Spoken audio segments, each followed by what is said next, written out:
Defaulter चीनी मिलों को बेच करके उत्तर प्रदेश सरकार गन्ना किसानों का बकाया भुगतान करेगी।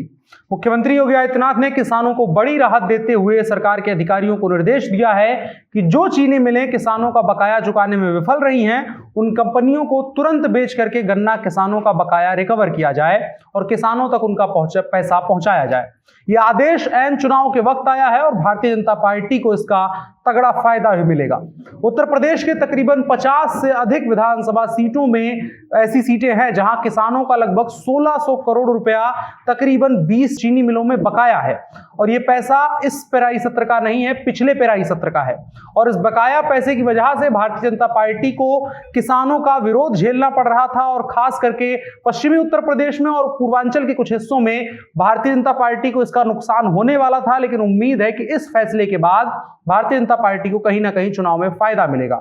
चीनी और गन्ना लगातार राजनीति का केंद्र बिंदु बना हुआ है और भाजपा को इस बात का इम्कान भी है कि प्रतिकूल असर इसका पड़ सकता है और ऐन चुनाव से पहले लिए गए इस फैसले से एक बड़ा असंतुष्ट वोटर वर्ग तुरंत भाजपा के पक्ष में आ जाएगा। लेकिन उसके साथ साथ वो सवाल भी गौड़ हो जाएगा कि भारतीय जनता पार्टी ने अब तक ऐसा निर्णय क्यों नहीं लिया जिससे किसानों का फायदा हो सके और चुनाव के वक्त ऐसा फैसला क्यों लिया।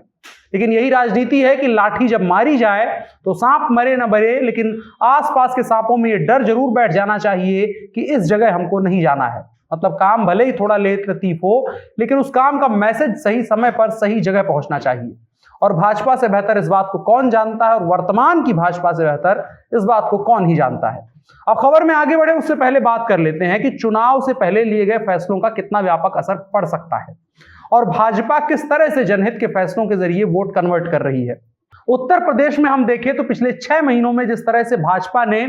हर घर के हर वर्ग तक, चाहे वो जो युवा वर्ग है, चाहे बुजुर्ग वर्ग है, चाहे जो अधेड़ उम्र के लोग हैं, उन तक बात पहुंचाने के लिए सारे फैसले लिए हैं और वो राजनीतिक रूप से दिखाता है कि भारतीय जनता पार्टी वर्तमान समय में कितनी परिपक्वता के साथ चुनाव लड़ रही है। आप अगर सरकार के 5 साल के टेन्योर को देखेंगे तो उसमें 4 से 4.5 सालों में भाजपा और बड़े आरोप लगे हैं, लेकिन भाजपा ने कोई हड़बड़ी नहीं दिखाई, कोई फैसला लेने में हड़बड़ी नहीं दिखाई। उन्होंने एक नए तरीके से अपने फैसले लेने शुरू किए और बीते 6 महीने से 1 साल के दौरान आप देखें तो नए वोटर वर्ग को लुभाने के लिए टैबलेट और मोबाइल बांटे गए और उसका जो कोर वोटर है, काडर जिसको कहते हैं, उसको खुश करने के लिए मंदिर गए, काशी वाराणसी में काम किया, अयोध्या में सक्रियता बढ़ाई और अब किसानों के लिए जो एक बड़ा वोटर वर्ग माना जाता है और खास करके पश्चिमी उत्तर प्रदेश में जिस तरह से किसान बिल को लेकर के माहौल बन रहा था, भाजपा के खिलाफ बन रहा था, भाजपा ने गन्ना किसानों के लिए फैसला लेकर के उसको भी अपना साधने का काम कर लिया है। ये चीज दिखाता है कि किस तरीके से भाजपा उत्तर प्रदेश के सारे वोटर वर्ग को टारगेट करने के लिए पिछले 6 महीने में लगातार स्ट्रेटेजिकली काम कर रही है। खैर, अब मुद्दे पर आते हैं। इस कदम का उद्देश्य ये सुनिश्चित करना है कि बकाया का भुगतान ना करने से विधानसभा चुनाव में भाजपा पर प्रतिकूल असर ना पड़े। इनमें से अधिकांश चीनी मिलें पश्चिमी यूपी में स्थित हैं, जिसको राज्य का चीनी का कटोरा भी कहा जाता है। उसमें लखीमपुर खीरी, बिजनौर, मुजफ्फरनगर, शामली, पीलीभीत, सहारनपुर, बागपत, मेरठ, हापुड़, बुलंदशहर समेत अन्य जो पश्चिमी उत्तर प्रदेश के लगभग 150 सीटों वाले जिले हैं उनमें हैं और 50 सीटें इसमें सेंटर हैं जहां पर चीनी मिलें स्थित हैं, जहां के किसान सबसे ज्यादा चीनी मिलों पर डिपेंड है। इस क्षेत्र में चीनी की राजनीति हमेशा से केंद्र बिंदु रही है और एक बार फिर से बनी हुई है।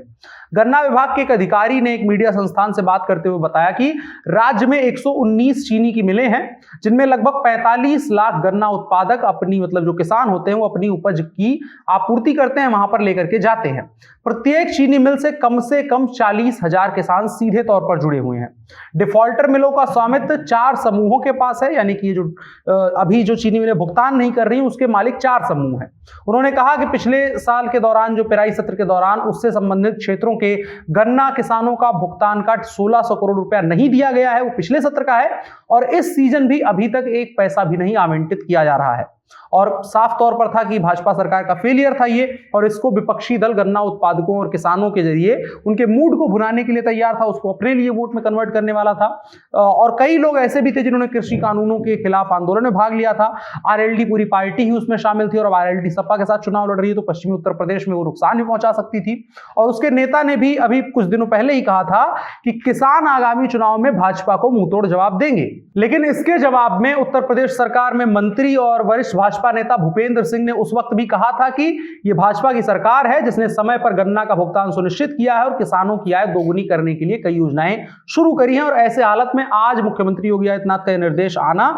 गंभीर रूप से दिखाता है कि किस तरीके से भारतीय जनता पार्टी स्ट्रैटेजिकली हर वोटर वर्ग को टारगेट कर रही है और जवाब में जो विपक्षी पार्टियां हैं उन सभी के पास कोई ऐसा मुद्दा नहीं बच रहा है धीरे धीरे जिस पर वो भारतीय जनता पार्टी को घेर सके और अपने काडर को कह सके कि आपको इस मुद्दे पर जाकर के चुनाव लड़ना है। देखने वाली बात होगी किस तरीके से भारतीय जनता पार्टी इसको भुनाती है और विपक्ष इस पर किस तरीके से प्रतिक्रिया देता है। हालांकि प्रतिक्रिया देने जैसा कुछ रह नहीं गया, लेकिन अगर विपक्ष चाहे तो भाजपा के पिछले 4 साल के कामकाज को लेकर के सवाल आ सकता है, लेकिन भारत जो विपक्ष है उसके पास इतनी परिपक्वता राजनीति की दिख नहीं रही है वर्तमान में कि वो भारतीय जनता पार्टी के सामने किसी मुद्दे को खड़ा कर सके। विपक्ष वर्तमान में केवल भारतीय जनता पार्टी के बनाए गए मुद्दों को काउंटर कर रहा है और हम सभी जानते हैं कि अगर कोई भारतीय जनता पार्टी के पाले में आकर के खेलने की कोशिश करता है तो उसको हार मिलती है और जो भारतीय जनता पार्टी को अपने पाले में ले जाने में कामयाब रहता है वो कुछ हद तक भारतीय जनता पार्टी पर असर डाल सकता है। लगातार उत्तर प्रदेश चुनाव को लेकर के हम बात कर रहे हैं, आगे भी जारी रखेंगे। फिलहाल के लिए इतना ही। आपकी क्या राय है इस फैसले पर